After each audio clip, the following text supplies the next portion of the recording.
state. Ndiyahlonipha kakhulu kutata walapha ekhaya. Ndimhleba ngawe uSteve. Manje siyahleba. Ungahlebiyo atsho. Ndizomxelela uyaphosisa. Amen. Ndithi ufana netola esandleni segoka. Hallelujah. Ngoba admire isibindi naso. Ndiyacela abantu bebhezulu. Ndiyahlonipha isibindi onaso in walking with the Lord. Hallelujah. Ngoba abaninzi bayeka nge-challenge yokuqala badibana nayo. But I've been watching you for iminyaka. Andiqala umazi kumpostile ngoku ngathi sisuka kude. Way back. Singekabizwa nobizwa, engekabi khona lento yokushumayela. Siziculela nje. Amen. So I've known him since uThixo waliveza linye icala lakhe in the ministry and the work of the Lord. Amen. Kuyabonakala noma engathi awubizwa ngancama uqala ngakula cala umculo. Andithi ayiwa. Ngoba uyaqala many ministers before they minister and receive their calling. Uqala bedlule kula ministry ukuba khanga bekanti uyimvumi worshipper uba uMC. Andithi nizawubizwa ke. Ngavanga sesithi mfundisi khona endiyivayo. Hallelujah. Yeah, Jesus. So ndiyamhlonipha kakhulu ke since. Yes, Lord. Amen. Since then ke ndimhloniphile. Amen. Ndiyibulisa kakhulu ngokuhlonipha umkhulu wamphaya. Akho mlenze ngemadolo badeleka. Ndakafulathela umkhulu. Amen. Ndakadiwa in the back ndibulisile for it. Amen.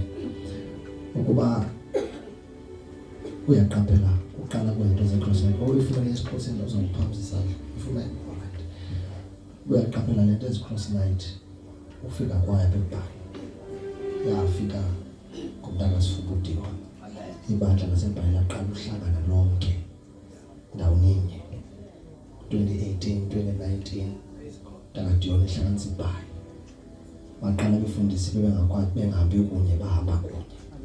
I admire that man of God. Amen. Cala simphele izandla bathanda.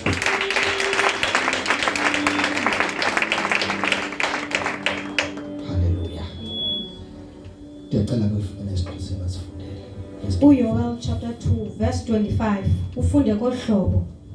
Ndonibuyiselela okweminyaka eyadliwa yinkumbi nangumkhothululi nangumqikela nangumnqunquthi impi yam enkulu endayithumelayo phakathi kwenu. Niyakudla nilidlile nihluthe nilidumise igama lika Yehova uThixo wenu oniphethe ngakubalulekileyo. Bangadani abantu bam naphakade nazi ukuba ndiphakathi kwamaSirayeli ukuba mna Yehova ndinguThixo wenu akukho wumbi. Bangadani abantu bam naphakade kuyakuthi emveni kokuba kunjalo nithulule umoya wam phezu kwenyama yonke baprofethe oonyana benu neentombi zenu amadoda enu amakhulu aphuphe amaphupha amadodana enu abone imibono kwanaphezulu kwabakhonzi ngaphezu kwabakhonzazana ndothulula umoya wam ngaloo mihla. Ndiyakwenza izimanga ezulwini nasehlabathini igazi nomlilo nemiqulu yomsi. Amen. Thank you so much. Sawufuna nje ngokukhawuleza apha. Ithi I will repay you for the years that the locusts have eaten, the great locust and the young locust, the other locust and the locust of the swarm, my great army that I sent among you. You will have plenty to eat until you are full, and you will praise the name of the Lord your God, who has worked wonders for you. Never again will my people be shamed. Verse 27. Then you will know that I am in Israel, that I am the Lord your God, and that there is no other. Never again will my people be shamed. Verse 28. And afterwards I will pour out my spirit on all people. Your sons and daughters will prophesy. Your old men will dream dreams. Your young men will see visions. Even on my servants, both men and women, I will pour out my spirit in those days. I will show wonders in heaven and on earth, blood and fire and billows of smoke. That's what I mean. Yes, Lord. Season tenders.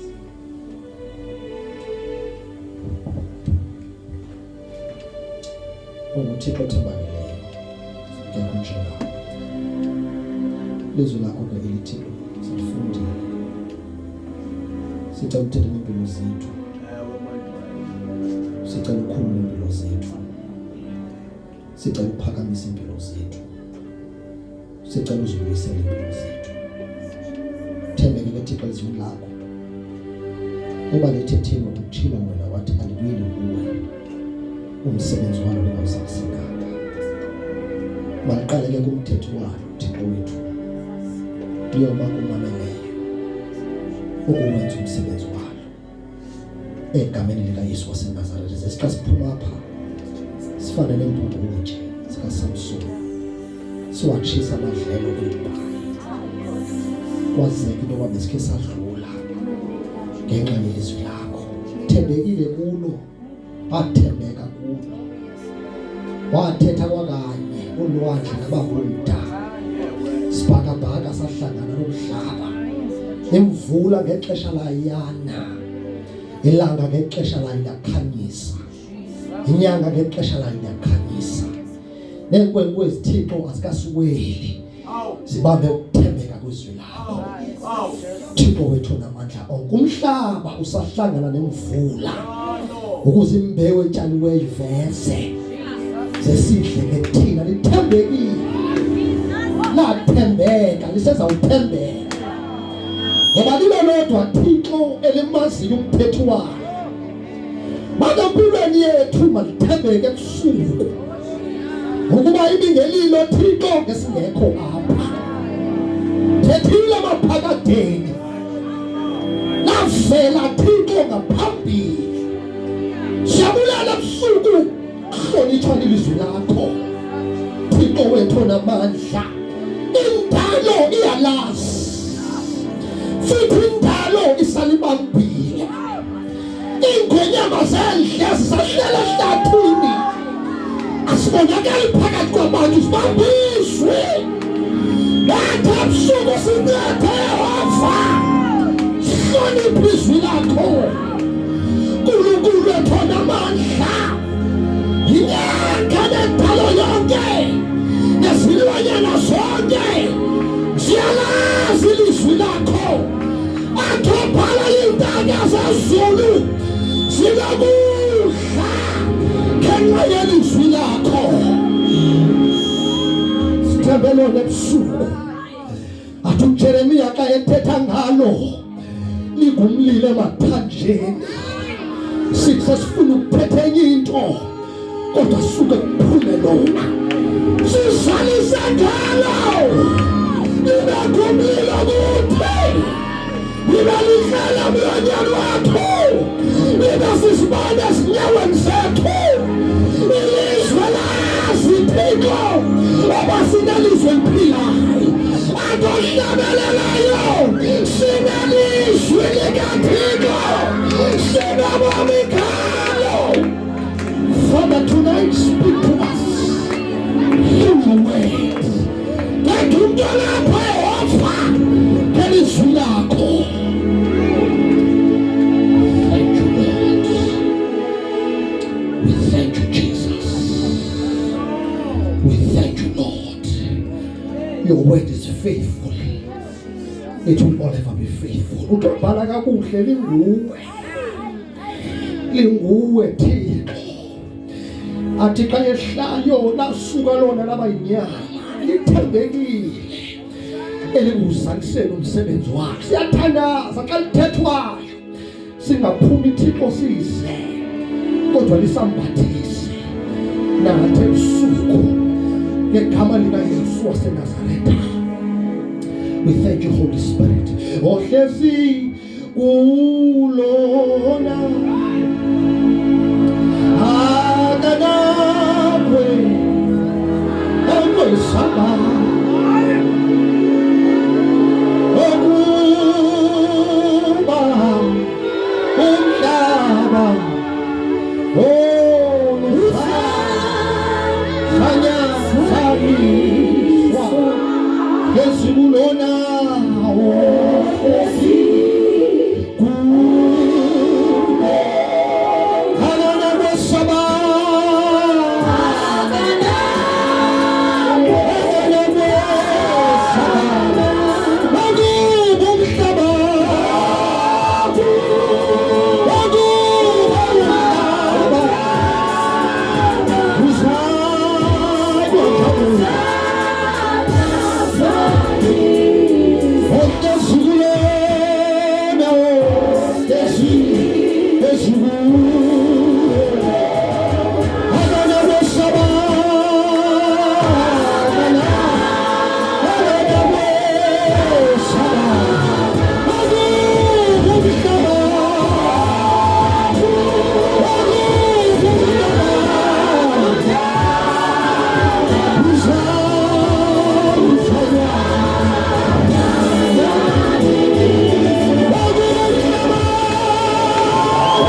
Hallelujah. Phakeme igama lakhe. Phonge bonke ababalekela kulo. Bayasinda. Lindawo zimela. Olibizayo liyamsebenzela. Obathandekayo. It does not have a record of failing. Alibiziwe. Uthi kuyanyanzeleka. Obaphakame. Ngobuthe emhlabeni phansi komhlaba ezulwini. Lilo lodwa liphiwe igunya. Hallelujah. Hallelujah. Let's join the verse bathandekayo.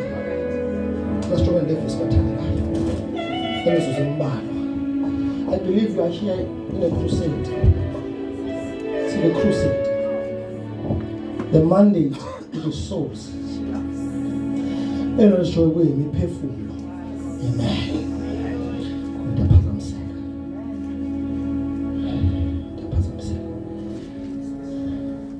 Elo nto size kwemiphefumulo. But I want the focus to be dual.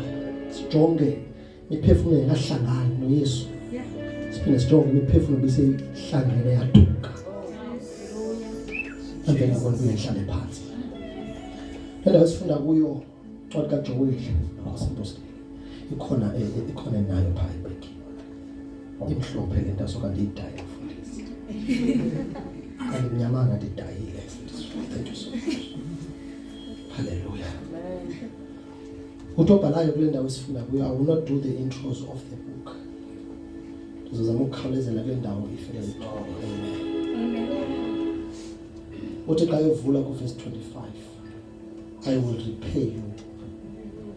Dicela sibeke full stop after you. Before she gqibele the sentence. I will repay you. Xa umuntu ethetha namazwi sizofuna ukukhangela ukuba uthathe ntoni. Sawumthanda. Xa umuntu esithi I will repay you, it means that there was something taken from you. For we see. So xa le verse ivula ngoba I will repay you. It simply means that khona ibali engaphelelanga. Sawubona bathandekayo. Hallelujah. Ungibambe kwaseqaleni ndizawuhlala phansi ngokukhawuleza. Uthi xa evula lencwadi lo muntu I will repay you. Yes Lord. For the years that the locust have taken from you. Now we'll have to understand yintoni le ethathiweyo. Sabasola bagcwele. Lord. Before sifike kule ncwadi kaJoel, I will try and not focus on the actual book of Joel. I will try not to look at the perspective of this book through Joel. I will try to look at the perspective of this book throughout the entire Bible. Amen. Ndizayijonga le ncwadi not ngokukaJoel, but ndizayijonga le ncwadi ngokweBhayibhile iphelele. Obana yintoni besike salahlekana nayo. Nengabaweki play abantu abathandayo nje uphazamisa ecala. Umthetho wakhe. Bazabuya balunge siyathandaza ngabo. The Bible says in the beginning when God created man, abantu balahlekelwa si-state ababekuso. Cela uzukhawulezeke ngoba ithi iBhayibhile wamenza umuntu uThixo indoda nomfazi. Andizulenza ulachuku lokucala lokade lobani iqala kwaza abanye ayikho nansi lendithetha ibadala ngoba yithu into ebalulekileyo. Ithi iBhayibhile after bedaliwe kwa lapha endalweni kwavela inyoka. Inyoka yalahlekisa ababantu. Andizulenza ulachuku oluthi kwalahlekiswa umama. Andikho lapho. But ithi iBhayibhile immediately xa begqibotya ndafulathela ithi banotice into bebengakade beyinotice in their entire life. Okokoko bephile emyezweni asiyazi iminyaka abayiphile emyezweni. iBhayibhile isifihlele. Number 1. iBhayibhile ininzi into esifihleleyo before elibali lifike ku chapter number 3. beGenesis. We are not aware oba after ixesha elingakanani bephila emizweni. Number 2, we are not aware whether babodwa okanye bakunye nabantwana. iBhayibhile isifihlele lonto. Sebona bathandekayo. Isifihlele iBhayibhile lonto le isifika isixelela ngokudalwa nangokuwa kwabo. Sebona bangcwele. So, isifihlele iBhayibhile into eninzi, but ithi ke ngoku apha ba notice into bebengekade bayinotice iminyaka le bephila emizweni. Bathe xa bejongana begqiba ukudla bathi uyabona into ba size iBhayibhile xa begqiba notice inakedness ngoba isono si-progressive.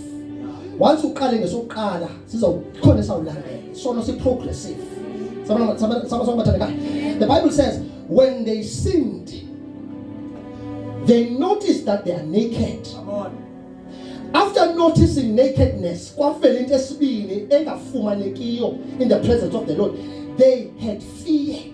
iBhayibhile boyika. Ifear nayo yazalisa isono sathi makuzinyelwe. The Bible says azimela. Ukuzimela kwabo ba notice into ba ikhona into ebhetele siyayenza apha ekuzimeleni. Masifihle lento esibona ingxaki kuthi yobuze. Masithathe lento esizimele ngayo sizenzele impahla ngayo because sin is progressive. Once isono siqale sizawuqhubeka sizale esinye.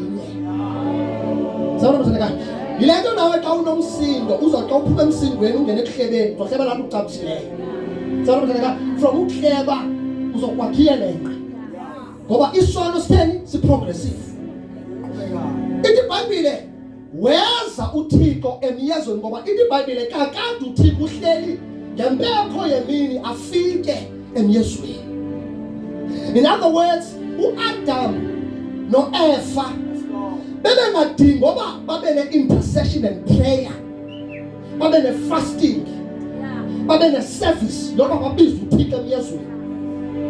Ebevele uThixo asifikele ngoba they were in constant fellowship with God. uThixo behlala nabo 24/7 emyezweni ngoba uThixo is omnipresent, usezulwini esemhlabeni ngaxesha linye. So they did not lack the presence of God, and the presence kaThixo was not affecting them in any way. Bebengalimali ngobukho bukaThixo. Because the state of man originally they lived in the glory of God. In the original intent of God, it was that man be in the presence of God 24/7. Even Gelakasha time did not exist. They lived in the time of God.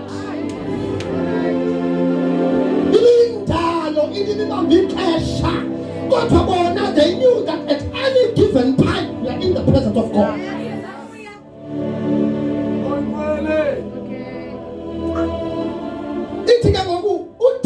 For the first time in his life, he asked the question. For the first time, yeah. No, it's not the first time. In fact, it's the second time. But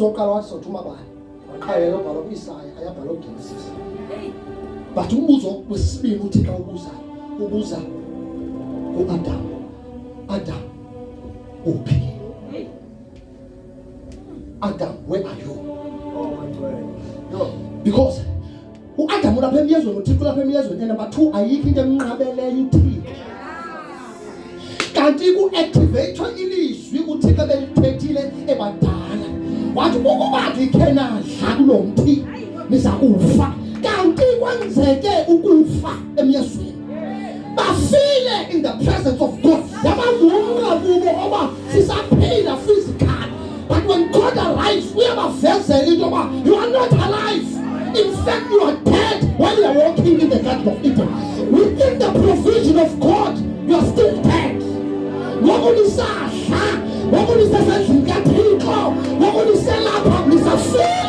Because in my presence, you are not found. uThixo akanobuza into ngoba uThixo wazi yonke into. Umbuzo kaThixo uzama ukuthi vula ingqondo Adam andikuboni. When the Bible says, sive abakambona uThixo bave isandi sakhe. Ukubona Mose nawo phoko kwenu ngicela ukuthi ngiyani xa uva imoto kade lakhe ingena ube usenze njalo uyakhawuleza uyeka ngoba uyivisiza. Sabona saneka no Adam wamva uThixo ngoba wayesele sazi isandi sokuza kaThixo apha emyezweni. Uthe wova ndive isandi sakho ndabaleka ndazimela ngoba ndize. Adam understood that in our nakedness we cannot represent ourselves before God. He understood in the state that he was in, he was not even close to an inch abakwazi uma phambi koThixo. Was disqualify Adam. What I cannot be found in the presence of God in the state that I'm in. Akwazi uvela phambi koThixo. Ndikule moya obuse endikuyo. Ihloniphe kwazo abakumiwa phambi koThixo. Size.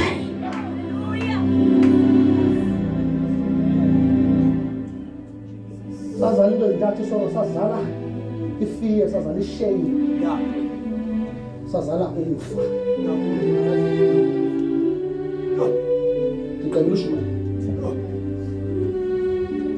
And they were in this desolate state.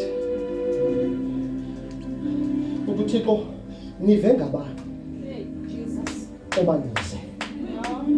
Who told you that you are naked? Waqala uThixo ukuzama ukuzisa into ekuthiwa repentance. Cha abantu abayiqonda ba uThixo uzise repentance. The question is a provoking, provoke into ba. It's a provoking question over. Thetha inyaniso ikusa eliguqukweni. Ithi Bible uba sithi sizivuma izono zethu uthembekile yena ulilungiso bazikolele izono zethu. So in other words uThixo ubakhokhelela but isono se-resistant xa seluphakathi inzulu kuso. Uthi uAdam ngulomfazi ondinike yena wazaleka esinye isono se-brain kwabrainwana mfazi wathi yile nyoka because isono esi si-progressive xa sele siqalile.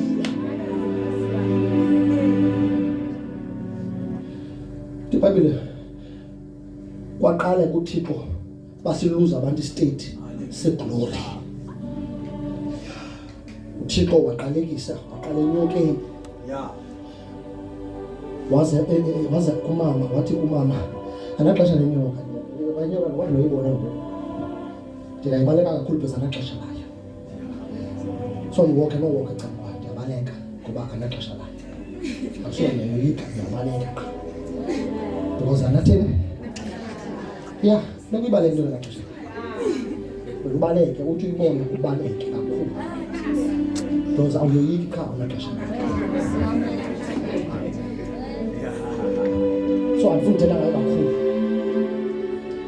Waya kumama wathi kokwenza into uThixo esithilela yona uthi uzawuthi ngoxa uzala uve inhlungu zozala.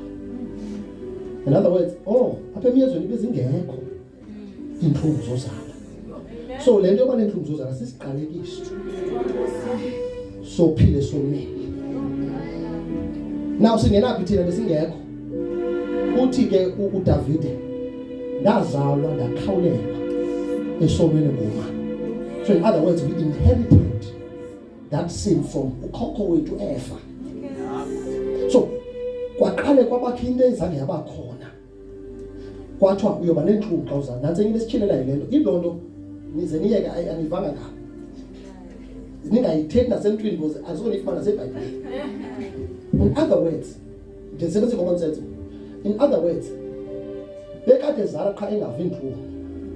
So basikayithetheni into yoba apha emyezweni abekho abantwana. Xa sizuyithetha kuba ibhalwa ngeBhayibheli. Kodwa xa kuthiwa uzaba nenhlungu xa uzala, it means bengenazo kuqala. And umthetho othe qamanandi utsho abantu abasemyezweni. Xa utsho abantu bangaphandle komyezo. So in other words, bekuzama apha qha sizuyithetha loo nto. Sabona msana waze ngodeni wathi wena ke uyawudla ukudla okubili kwebunzi lakho. In other words uzawusebenza xa ufuna ukutshile. Sitshilela lolona into yoba bekukade utyiwa apha emyezweni qha kungasetyenzwa oludlule emthini wakhe ufake lolini because they were living in the provision of God. uThixo bebaprovidela sabona mathengana futhi iBhayibhile wabaqalekisa uqo wathi umhlaba lona nawo ngenxa yakho Adam umhlaba lo uzokhula ameva sesiqalekiswa ngani bekho indalo kaThixo loba xa sinyathele ingcebo sinyathele imeva yaza ngesiqalekiso sika Adam. Fanele babe school for free. Amen. Study for free bathanda. Says isiqalekiso ngo-true Adam. Uthibakile bakhutshwa ke emyezweni. Kwaqale ixesha lokuvutha kokunyuka kwesono. Ithi iBhayibhile uAdam ke wamazi unkosikazi wakhe babanye abantwana wanomntana oqala onguKhayeli wanomntana wesibini onguAbheli. Kanti isono sifumene indlela yokukhula. Ithi iBhayibhile bazangene mina abantwana ngoba ithuba esiza bezisa umnikelo endlini kaThixo. Umnikelo uyathethisa bonanje. Bezisa umnikelo endlini kaThixo ngoba xa uphila esonweni akhona ingenachuku kuwa khona ingayongxaki yonke into iproblem xa uphila esonweni. You know, let this is sono into apha ebomini ingxaki iza nento ezingeyongxaki izenza ingxaki. Ithi iBhayibhile bezisa umnikelo uAbel wakhetha wona mnikelo phakathi kwezimvu anazo etyebileyo weza nayo. Ithi yena wakhangela intsalela weza nentsalela phambi koThixo. Ithi iBhayibhile uThixo yabona umnikelo kaAbel kwanyuka into apha kuye lento ekuthiwa ngumona because isono esi sisala umona kwanyuka lento ngumona. Ithi iBhayibhile wathetha uThixo wathi Khayeli emnyango isono sibuthumile silinde wena ubuso bakho obu bunkingithi ungenolungisa usengaphakathi ukwenza ukuba xa uphumayo singabambe emnyango. Ithi iBhayibhile uKhayeli kafuna ukulungisa nakuphunywa sambamba isono ithi iBhayibhile sekumbambeni kwakhe ithi wambulala uAbheli. The second record of into efayo nokuphalwa kwegazi esokuqala uThixo wabenzela ingubo ngesilwanyana. Okwesibini kufa uAbheli. Xa ebuya phambi koThixo uKhayeli uthi iyakhala igazi lakhe futhi liyathetha apha emhlabeni because isona sifumene nokubathaleka sifumene elevation siyaprogressa. Siyaprogressa siyakhula safikelela kwistage siphuma kwistage sohlala noThixo safika kwistage sevisitation. uThixo funeka ngoku akhangele indoda ezamakhela intente yokuhlangana. Wakhangela wafumana uMoses wathi Moses kakhela intente yokuhlangana. Apha ententeni yokuhlangana akungena bani na takadiyona. Kule ntente kungena only abakhethwe nguThixo. Wathi uThixo in the 12 tribes of Israel ngizawukhetha uhlango olunye oluzokwazi ukungena engcweleni yengcwele kaThixo. In other words, not wonke umuntu uyakwazi ukuziyela kuThixo. Uzoya bathile besiyela abanye. Safikelela kwistage soba siphethelwe kuThixo. Wafika kwixesha lakavephu kwaluthetha noThixo. Kodwa ungakwazi ukuthetha naye funeka ukhangele umuntu ozawuyela kuThixo. Bafikelela kwistage sokuthethelwa ngabanye abantu phambi koThixo nabo abaphethe zabizono.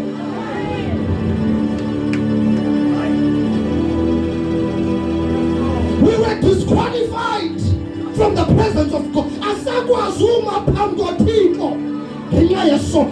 Isono cost us the presence of God. Isono cost us the glory of God. Sono bathandekayo silimele sisono silahlekelwe ixesha lide le-fellowship noThixo. Silahlekelwe zimfuyo ngenxa yesono. Indalo yaba oppressed ngenxa yesono. ngesono kwafuneka inobe igusha ibhokhwe zifele thina lebibhali izindlela yankuyini indlela ukuthila ngoba sayikhost indalo thina igusha were not meant to go to the presence of God for us kodwa bisitha bane-dominion before God but ngenxa yesono isilwanyana sabane-first preference before God nabazizo ezamkelekayo kuThixo kunabantu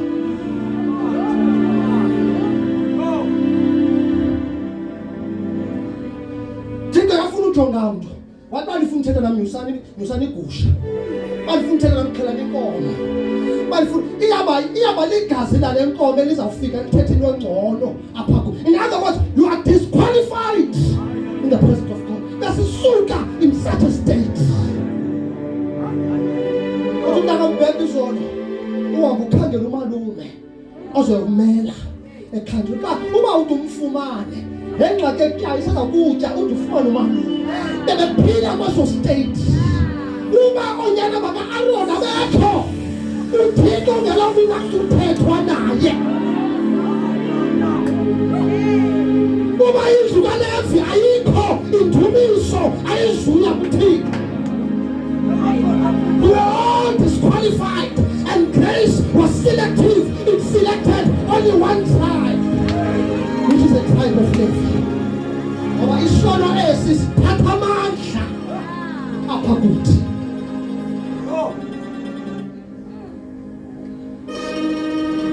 men began to fear to be in the presence of God ithi iBhayibhile xa kuhla ilifu likaThixo babeqobakala baphela amandla boyike ngoba bayazi uba kufikwe benesono bazawufela kuloo ndawo ngoba even though they were selected and chosen to enter the glory of God babeyazi uba lingahle ilifu silapha sinesono sizawufa even though grace was available but still sin had power over them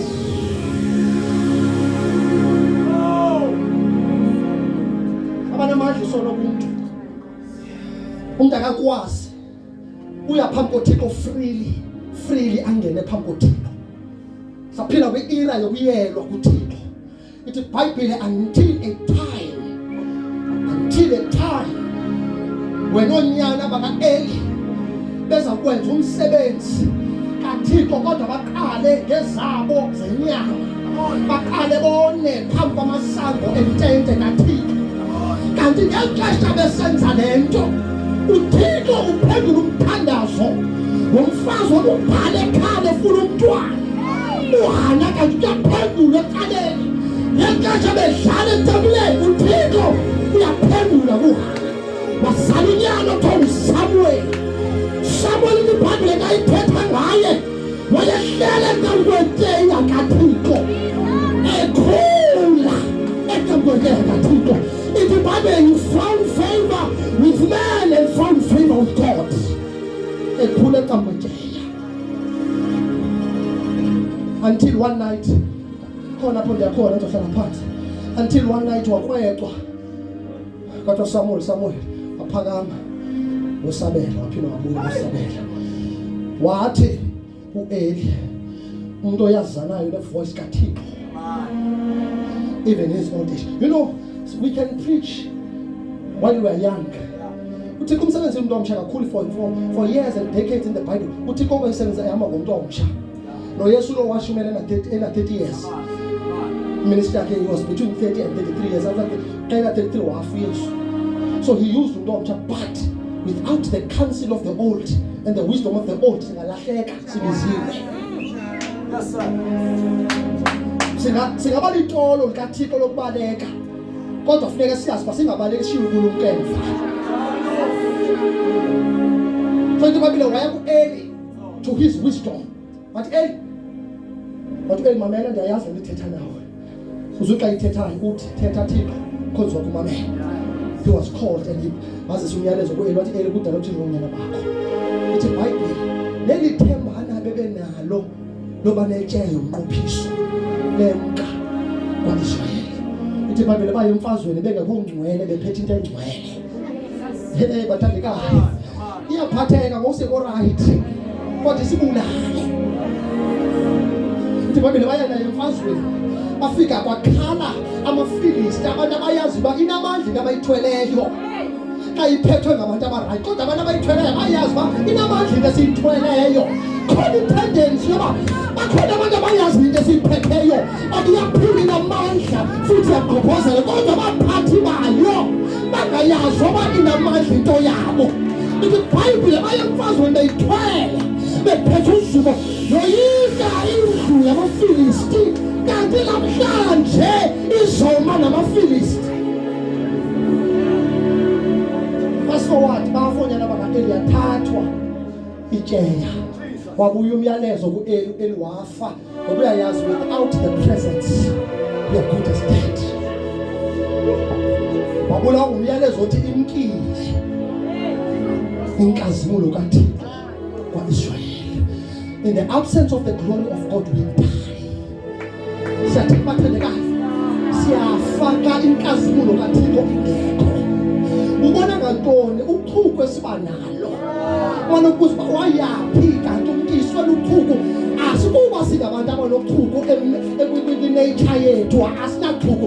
Khali ingxaki khange siqoqose kahle lento ilusuku kaThixo phakathi kwethu. Ngoba usuku lukaThixo luhlala bakuphi une-conditions zokuhlala endaweni uzuko kaThixo. Uzuko kaThixo aluhlali kuba kubizwa igama likaThixo. Luhlala basis on the condition. Ngoba le ndawo endawuhlala kuyo is it meeting the criteria endiyibekileyo as the ark and the glory of God.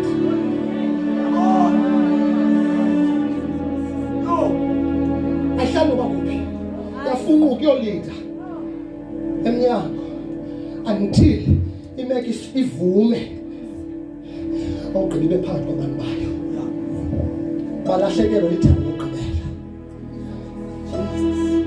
Saphuma kwi-era yeTyeya yabikhona iTyeya kwaSirayeli kodwa uThixo wasebenzisa another method of judges and prophets. Khona kunda khona tsala phansi. It's Friday kama nasiphangela kusasa. iBhayibheli iBhayibheli bakhona baphela ibathu bancane divasha. uThixo wabheka khangela obanza kuhlala phezulu kwabani namhlanje. iBhayibheli the Lord will search and look at ngubani enza kubeka isandla phezulu kwakhe ngoba akwazi ukubalekela nomyalezo. So uThixo wakhangela another method, the method of visitation, isandla. Uve iBhayibheli ithi sandithatha ke isandla sikaThixo ndikumoya. Ngoba kwafika ilo uThixo akhangela ubani ophucukileyo kunomnye. Njengoba iBhayibheli yathi xa ibheka in the book of Genesis yabona uNoah. Athi Noah nguye indoda ebhetere dakhela umkhumbi.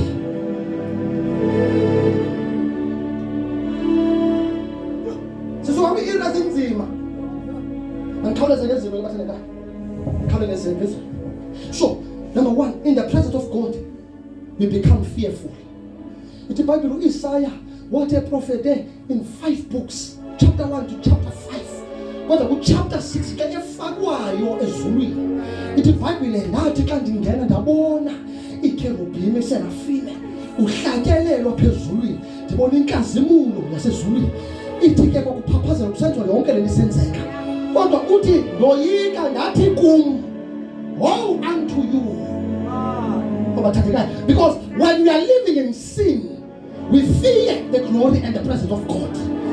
Woyika wathi indoda enomlomo ongcolileyo. One thing about the glory of God is akubonisa izono zakho ungekaxelelwa ngabantu. Wavuma uIsaiah wathi indoda enomlomo omdaka. iBhayibheli upon recognizing himself as a sinner wathi uThixo balekani ithathe ilahle niyibeke emlonyeni wakhe. iBhayibheli zabaleka ingelosi athathe ilahle sayibeke emlonyeni zathi now we have been purified. Because when we go to the presence of God in sin we become fearful. Siyoyika ebukhoneni xa siphile solweni. Soyike ebukhoneni xa siphile solweni. cannot come into the presence of God. Sikholiswa singoyiki. They lived in fear. Abantu bekade bephila noThixo nje baphila besoyika. Because of sin. Ithi Bible uYesu obathandekayo uthi kwabafundi bakhe masuwelele ngaphesheya. Salazi bani. Ithi Bible ogqiba uthi uYesu wohlala esinqeni somkhumbi wabeka umqabelo walala. Ithi Bible ekubelele umkhumbi xa uphakathi naphakathi. Xa umkhumbi uphakathi naphakathi wavuka uqhwithelo. Bathe bejonge uqhwithelo kwavuka amasa. Babathandekayo ngoba xa kufika i-challenges sometimes zifika zilandelelana. Ukuba enye ngathi ibone enye oba ifikile enye zikubethe zonke zikuhlanganise. Thetha ngokuhlanganiswa bethatha amabhakede bekhupha amanzi ngaphandle babona imizamo yabo iyafa. Ithi iBhayibhile wathi uPetrose mfundisi awukhathali nazithabalana ngoba xa usoyika uthetha nantoni na in the presence of God. Kuye kubaleke nokwazi oba ekhe wathi uThixo masiweleya. Maybe they feared. Tell them ungayenzi competition now. Shulula kakhulu. Yabo. Sayishumayela ngempela. Yalungisa into. Waphakama uYesu. Waqala ngabo. Wathi lokhu kholweni. Yeah. Oqa wasuka wathi moya zola masa azola. Wathi ngoba lumncinane ngomastadi ngakwazi ukuthi later ayifuqa. But because awukwazi faith operator kumuntu onefear. Fear and faith cannot coexist. It does not happen. Once you have faith, you must eliminate fear. But uba usafumana fear, kufanele uyazi ba awukame emkholweni. They feared. One more quotation. The Bible ithi uYesu uthi kubo welela ngaphesheya. Again the same word was spoken to them. Hambani niye ngaphesheya. Ithi Bible bayikhwela umkhumbi. Bahamba. It was 2 a.m. in the morning. Yabona la nto ba expose amagqoko engqidi. Abasegqibile. Ithi Bible bathi sele kuvuka bencama. Babona umuntu phezu kwamanzi. Bathandekayo nam kodwa shema. Nam ngathi ngumshologu lo. Akekho umuntu ophezu kwamanzi. Ithi Bible babona umuntu bagqiba emkhumbini bathi lo umshologu bagqibile. Bathi this is a ghost. Yeah. This is a ghost. It cannot be a human. Bathi ke ingathi bathi sidila namanzi, sidila nomoya. Ufika neghost. Ininzi lento isahlelayo. uYesu waziva inhliziyo zabo. Wathi ningoyiki ndimi. Aba-11 bakholwa oba nguye. Bathi ugqibile usiconfirmele banguye. Wathi uPetrose andizuvuma nabavumayo. So ndivume nabavumayo. Soze bathi ewe nami ndithi ewe. And it's one thing that we need to learn in the life of faith.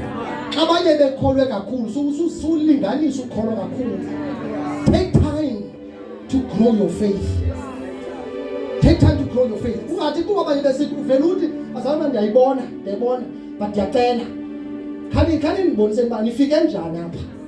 Andikafiki because you are growing your faith. Kusixesha loba bangabikho vutha nabo ibe nguwe nesimo. Uphela ukopa. Sheke wena.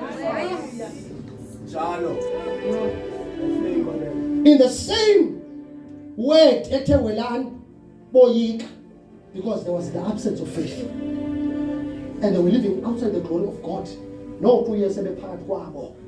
Ndiba wathi uPetrose banguwe ithi mina mandiza phambi walikhupha uYesu wathi isa wanyathela upon stepping yavela indaba because kaloku in nature yesolo iziveza noma kuphi ilento uzothi wama so ukholwe kakhulu ugqabha ukubhude ngoba awukwazi uzifake ukulunga kude kophela uzawubhuda phambi kwakho ubhude sibona awukafiki utaphi because I fake kufuneka ithi beyiyo ithi Bible uthe selibamba ilizwi waqoma no sendihambe emanzini walibala into yobana ndiphume at the account of the word, not at the account of walking on water.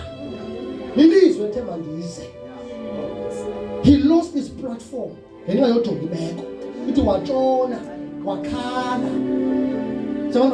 Because when we are in the absence of the glory of God, fear is our portion. Ndoqala ke mfuna si-eliminate abathandekayo thina abantu bakholwayo nabantu abasindisiweyo is that fear cannot be found in us. Sikwazi ukuyika abathandekayo. Asikwazi sisekholwe kangaka soyike. Khona uthi andoyiki kaloku but ebusuku uthi gqu nje akoni menyika licanca ithi gqu bayibekanye uvele unyuka amanwele athi it's because you are still in fear. But until when noise arises around you, when situations begin to arise close to you, uvele uthandula ukuthi mazize zizayo khona endihamba naye khona ethi kasingena naye isimo singavakali nonke isimo sikhona.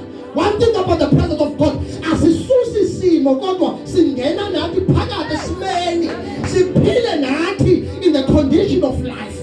Ubuzba kutheni wathetha into ezikulu kangaka usahlale ebobosini ingxaki ubona lona khona ndihamba naye that has elevated my eyesight andiboni le nto ebonwayo ndibona le ndawo andisakuyo.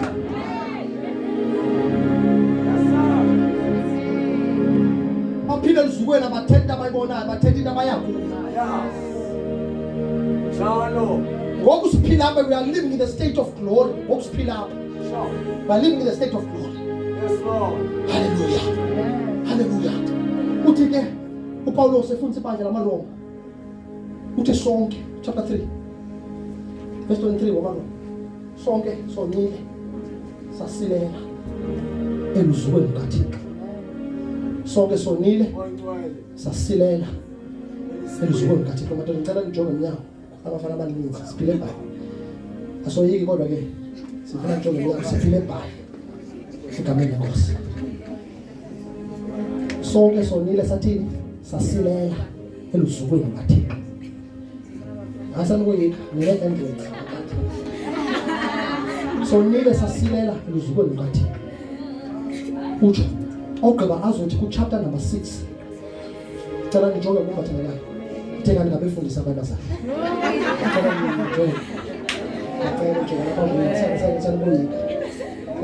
ngabefundisa bangena bayaphinda befundisa Friday ngapostoli banqaba nje abafana bathi iBhayibhile umvuzo wesono ukufa chapter number 6 verse 23 of Romans. Umvuzo wesono ukufa kodwa isipho sikaThixo ubomi obungaphakathi. In other words, Paul is introducing salvation into the house lamaRoma. Oba nazi izinto that you have lacked in life nonile nina nasilele luzwe kodwa iBhayibhile kodwa phakathi komvuzo lo ukhona isipho esingekaThixo esikubomi obungaphakathi. So in other words, uPaul kule era enikuyo ikhona indlela yophuma. Kule era yokuphila in the absence of the presence of God ikhona indlela yokuphuma. Lo ndlela has been introduced. Ithi iBhayibhile ukuba ubani ukuKristu usisidalwa esitsha. Uthi bonani ke into zakhe ezindala zidlule. Kodwa bonani into zakhe zisuke zabanja. In other words, in the state of desolateness phila kuso uThixo waza necebo losindiso. After amalinga awenzileyo oba akwazi ukubuyisela the state that man lost in the Garden of Eden. Wawazama waza netyela waza nento ezithile wazenza nento ezithile waza nabaprofeti wazizama zonke izinto but ngomlomo kaIsaya wakhupha amazwi awathi umntwana lo simzalelwe unyana simnikiwe bathandeka kanti ku-introducewa icebo losindiso alaba kuphela imali okanye liyehla Ngaba phela mayikona iyahla bathandekayo. Yes, Jesus. Thank you so much. Kanti ku-introducewa icebo losindiso. Yes, Lord. Ku-introduce icebo losindiso. Athethe uthi umlomo ka-Isaya wathi khona into ezayo that is better than any other plan emthandaza nayo. You have been outside the glory of God for the longest time that even your senses does not even know ka uthika khona na ka uthika ngekho. Uthiko andifuni phela kwi-state sokoyika kanti phakathi kwenu ndifuna ubuyisela i-state se-fellowship kanti ifikile ibe yi-fellowship ingabe ifike. Thetha jongo njalo ngomlomo ka-Isaya wakhwaza uThixo wathi lonke yafikile nawubona ngantoni udeliwe ushwe ngabantu indoda enomvanethwa xa ifikile khona nzayibona ngayo khona nzabona ngayo xa ifikile uyabhala ubhala ithi wathi xa esentlongweni uJohane wafikela iDawudi wabiza abafundi bakhe wathi ndiyacela aba before ndife funa ndenzele ifavor khaniyeni phambi Yesu khona umbuzo endifuna induzele wona baba nguye nalo kudala simlindile okanye ukhona onozayo phambi kwakhe. Ithi iBhayibhile wabamisa uYesu wathi ngicela nibukele into waphilisa abantu bele phakathi kwakhe. Ithi ababengeva wabavula indlebe abangaboni wabavula amehlo nabakayafika uYesu. You see that our state cannot remain the same. Abagulayo bamele ukuphila, abangaboniyo bamele ukubona, abangevayo bamele ukuva. Izikhwala zimele ukuphakama zibaleke. At the presence of God nothing was to be found dead. Thenge griba ubabonisa evidence wathi abanomkelela uYohane konke nikubonileyo obusithulu ziyeva abangaboniyo bayabona ngoba xa ufika unyana womuntu kumele ukwaziwa oba at his presence nothing needs to remain the same.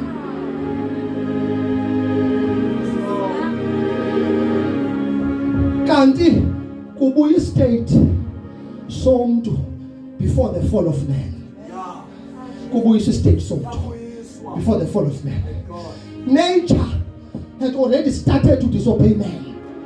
Nature had already started to overtake us. Uba ubufuna iproof lo nto kwafika unogumbe wabadla bonke abantu. Nature began to bring turmoil. Nature yakale yaretaliate ebantwini waza unogumbe sasijong unogumbe kwafika umlilo kwiGomora neSodom yakhiswa. Nature began to take turns ebantwini ngoba abantu aba affected nature because of their sin. At the command of the Lord nature began to take another turn. Sajikelwa indalo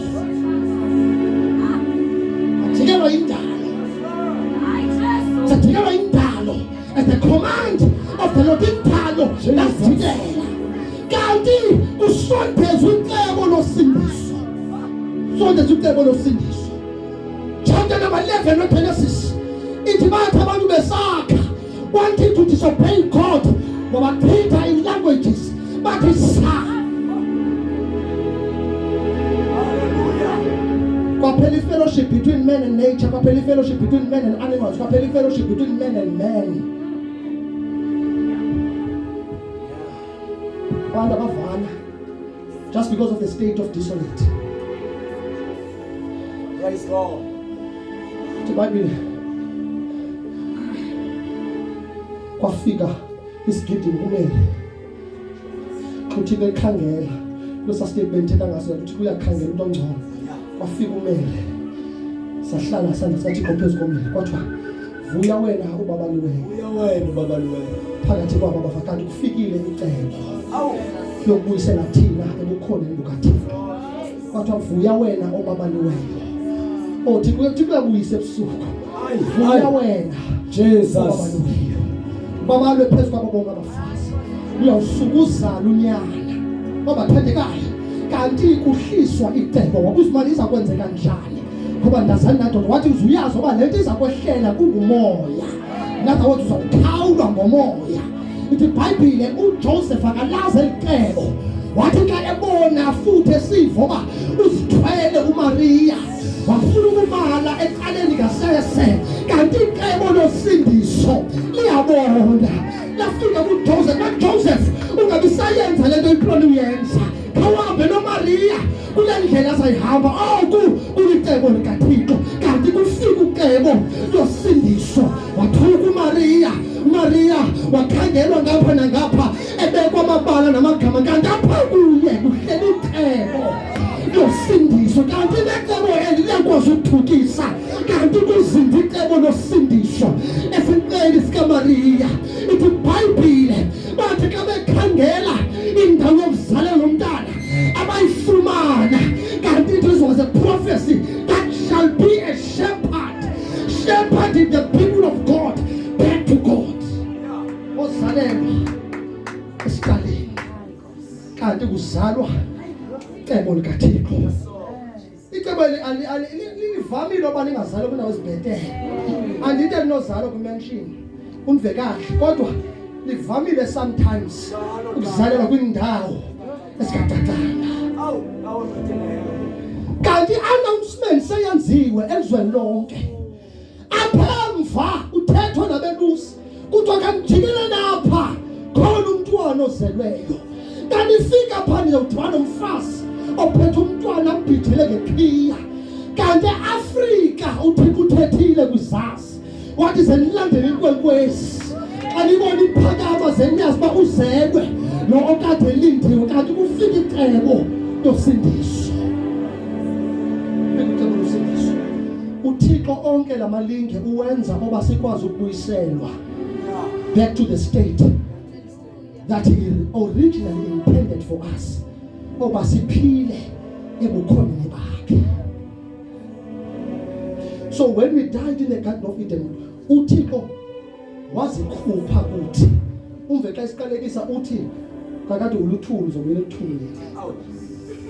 Mina usofile because into ebikuphilisa uzuphakame emhlabeni ukuphefumula kwami ezimpumlweni zakho ndithathile. In other words, the Spirit of God selumshiyile, so he lived in a time of visitation. Sabona mthanda kanti uThixo ufuna ukubuyisa. So ithi iBhayibhile ngeli xesha abafundi bakaYesu baphila in front of the baphila in the presence but abaphili kwi Wondivalaya. Wosenvala icawa. Ningandiva. Wosenvala icawa. Baphila with the presence but they were not living in. Uyingozi ukuphila with that presence. Okay, baphili kuyo. Uyingozi kakhulu. Ungalimala. Ucimba ukuwe. Kanti ubu influence indawo ubukuyo binayo. Uthixo kwindawo zonke ngamaxesha onke nangoku phaka khona ngokustead phaka khona uThixo akho ndawo. Yes Lord. Ayikho indawo enqabela uThixo. uThixo kwindawo zonke, so you can be in the presence but ipresence ingabi kuwe. Let me prove this thing. Ithi iBhayibhile uYesu uyothandaza nabafundi bakhe uthi xa efika kule ndawo uthi hlala napha nithandaze nalomhle hlala napha nithandaze. Ithi iBhayibhile wabashiya umgamana ngogaya kwelitshe. Ithi iBhayibhile xa ethandaza uYesu ebuya ufika kubo belele. In other words, ngoku uYesu ephakathi kwabo uqalile umthandazo but immediately when he left them baqalisa ukulala because they were influenced by the presence yakhe. But as soon as he drew far from them yaqala inyama yabasindi. Yes. Bosele ngoba uyakwazi uba influence ubukhona bakhe. Ubona uba ingathi nansi le nto ndayiva ube namanwele kanti ubudlula kwindawo enayo. It is different when you are living while he is in you and you are in him. You can operate uphila usendaweni naye. Uoperate uthethe kwenzeka izinto. But let me tell you something, kawuphuma amandla la ayashiyeka.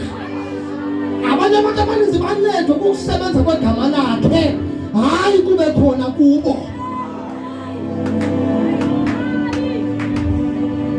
Bathi lokho abathuma uYesu ngenye imini wabathuma boshuma babuya be-excited bethe amadimoni asilulamele baphilile abagula wathi lingatsho ndimbonile ngendawo enele kwengqolowa efuna ugqiba ngani bakhunga ngani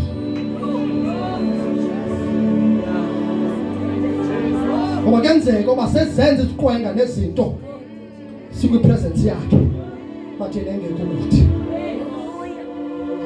Njalo. baphila naye ivake nathi proof uthi uyesu kubo kuJohn.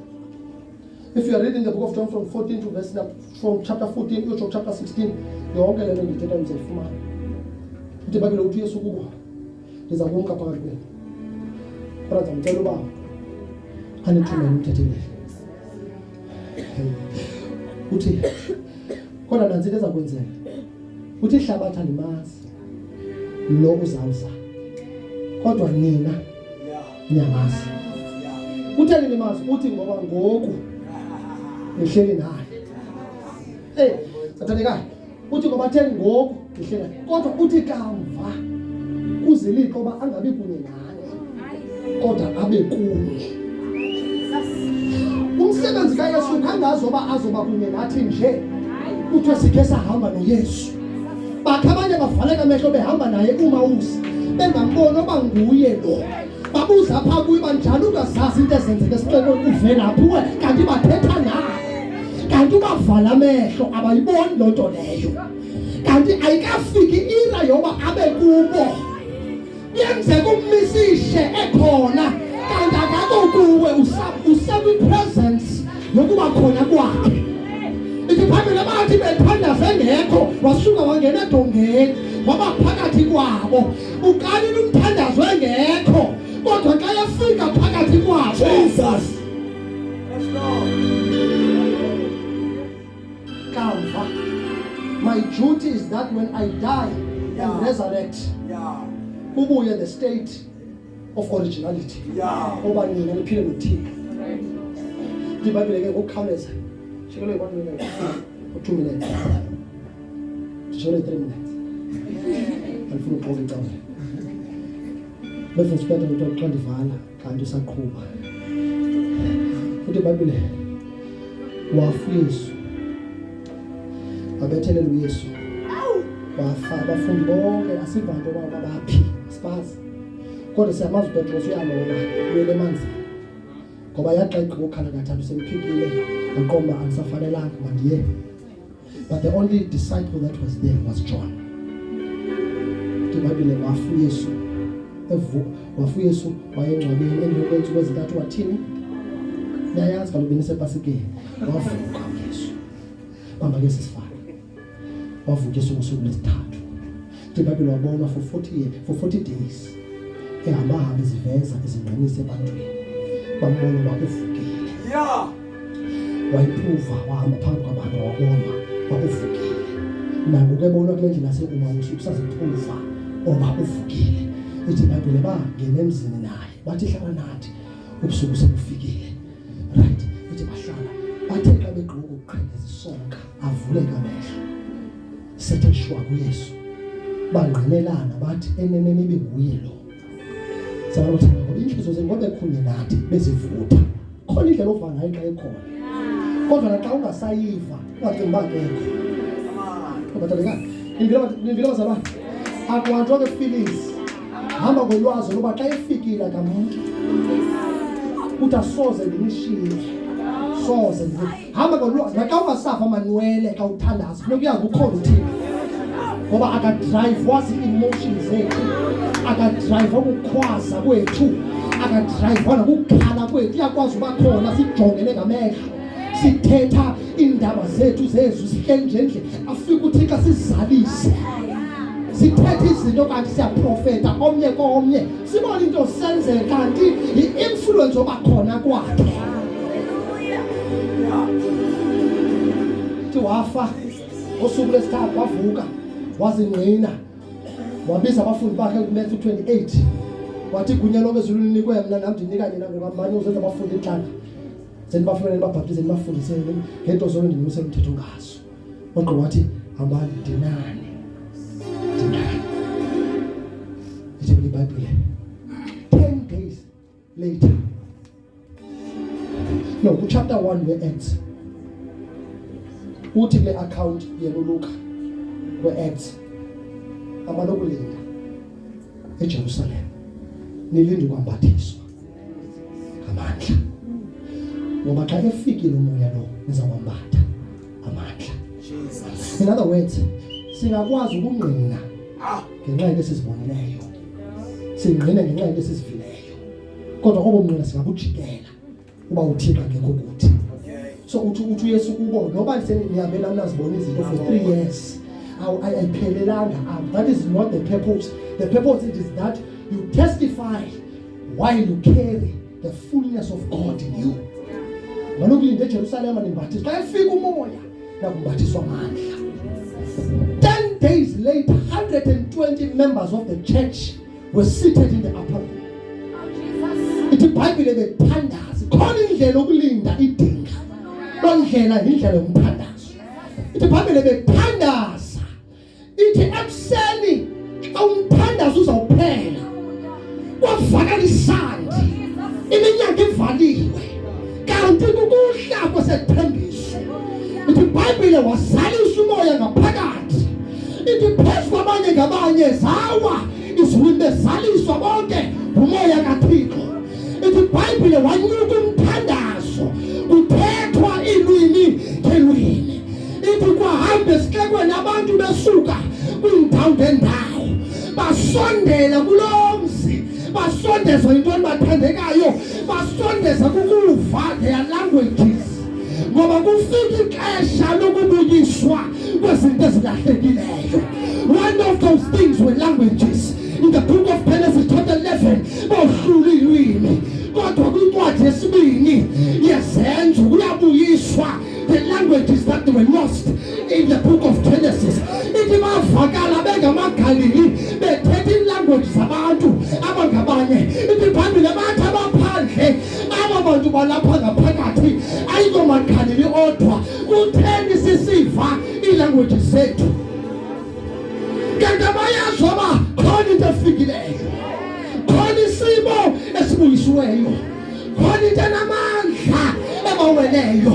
Khona isibhunguvungu esifikileyo phakathi kwabo. Khona umlilo ohlileyo phakathi kwabo. Obathandekayo siyathandaza. Obathandekayo siyathandaza.